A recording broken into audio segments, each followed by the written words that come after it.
दिल में बसा लेंगे, तुम आओ तो सही, सारी दुनिया से छुपा लेंगे, तुम आओ तो सही। ਅੱਜ ਦੀ ਇਸ ਮਹਿਫਿਲ ਵਿੱਚ ਤੁਹਾਡੇ ਮਨੋਰੰਜਨ ਦਾ ਸਾਰਾ ਸਮਾਨ ਅਸੀਂ ਆਪਣੇ ਨਾਲ ਲੈ ਕੇ ਆਏ ਹਾਂ, ਸੋ ਆਰਾਮ ਨਾਲ ਬਹਿ ਕੇ ਗਰਮ ਚਾਹ ਦੀ ਪਿਆਲੀ ਫੜੋ ਤੇ ਇਸ ਮਹਿਫਿਲ ਦਾ ਮਜ਼ਾ ਲੈਣ ਲਈ ਤਿਆਰ ਹੋ ਜਾਓ। ਜਿੱਥੇ ਕੱਚ ਤੇ ਅੱਗ ਦਾ ਮੇਲ ਹੁੰਦਾ, ਉੱਥੋਂ ਹੀ ਸ਼ੁਰੂ ਹੁੰਦੀ ਹੈ ਲੈਂਪ ਵਰਕਿੰਗ ਜਾਂ ਟੋਰਚ ਵਰਕਿੰਗ ਦੀ ਕਲਾ। प्राचीन हिंदुस्तान तो लैके 14वीं सदी इटली ते 19वीं सदी फ्रांस विच लैंप वर्किंग नूं शीशे दे जेवर, पेपर वेट्स, बीड्स ते अनेकां चीज़ां बनाउण दे लई इस्तेमाल कीता गया ते अज भी दुनिया भर विच शिल्पकार इस नूं नवां रूप दे रहे हैं। वैंकूवर दे ब्रेडन हैमंड ऐसे ही कलाकार ने जो अनेक रंगां ते शैलियां नूं अपने खास अंदाज नाल शीशे विच उतार रहे हैं।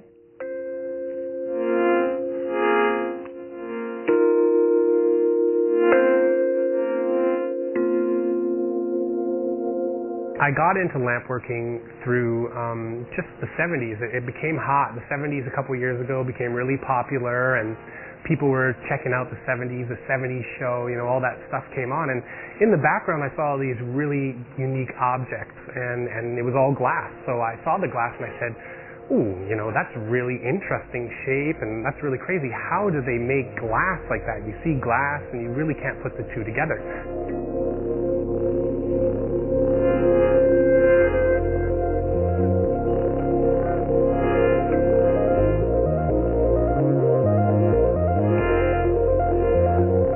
I looked on the internet and found a course, and I flew to Santa Cruz, California, and in Santa Cruz Art and Glass Studio is where I initially learned. I took a beginner class in the summer of 2003, and from that I learned some basic skills and met some glass blowers and kind of figured out what they did, and purchased a studio and moved up to Winnipeg, where I'm originally from.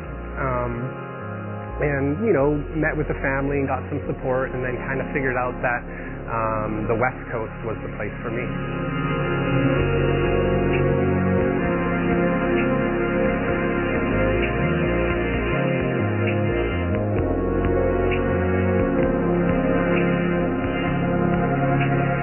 There's a lot of different methods of melting glass. The type of glass that I do is called lampworking, and it's a very efficient way of melting glass. I use a torch, and it's powered by propane and oxygen.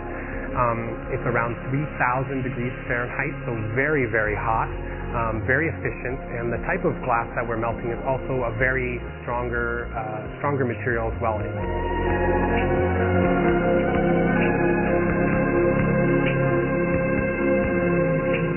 The pattern that I just blew out in front of you guys is the Radicello, and it's an Italian glass pattern, and it's one of the most difficult patterns in glass. It's a blown form where I drew the lines on the outside of a tube and then spun it clockwise direction, and then I used a different color and put the lines on the tube as well, and then spun it the opposite direction. So that's what gave us the pattern.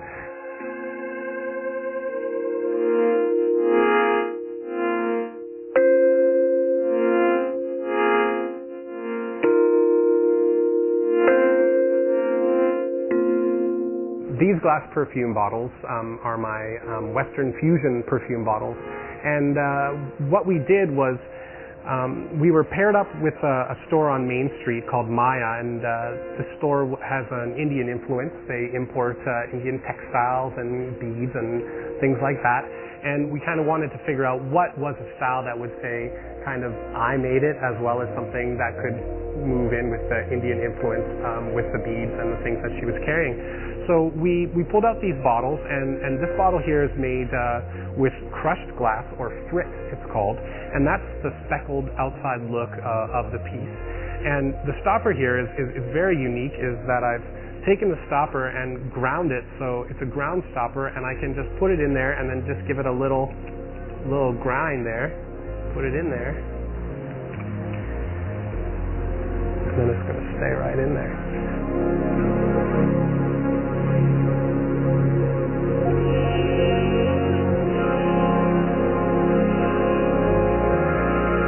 Uranium glass is very unique. You know, it's a very expensive material that costs, you know, I was saying earlier, I think it's about 30 times the cost of a regular piece of glass. And what it does is it puts the uranium in there, and that uranium is reflective to black light.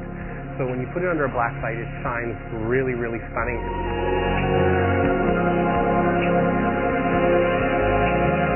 This guy in particular, he's got the dichroic glass eyeballs.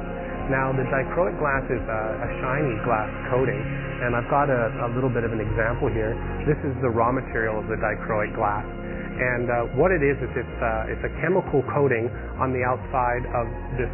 This is a flat piece of glass here. So I encase it all with stripes of color, and then pull it out into a large cane, and that just kind of sucks all the color in and makes everything all even. And then that's what I use to create these eyeballs.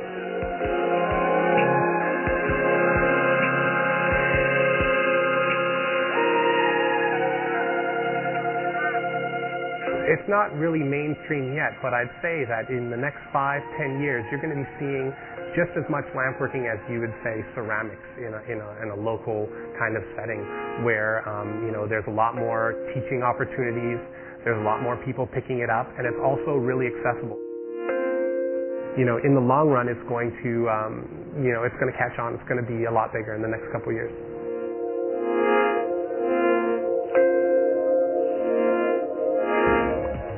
ਆਪਣੇ ਸ਼ਹਿਰ ਵਿੱਚ ਹੋਣ ਜਾ ਰਹੇ ਦੁਸ਼ਹਿਰੇ ਦੇ ਇੱਕ ਮੇਲੇ ਬਾਰੇ ਤੁਹਾਨੂੰ ਦੱਸਾਂਗੇ ਜਦੋਂ ਅਸੀਂ ਵਾਪਸ ਆਵਾਂਗੇ।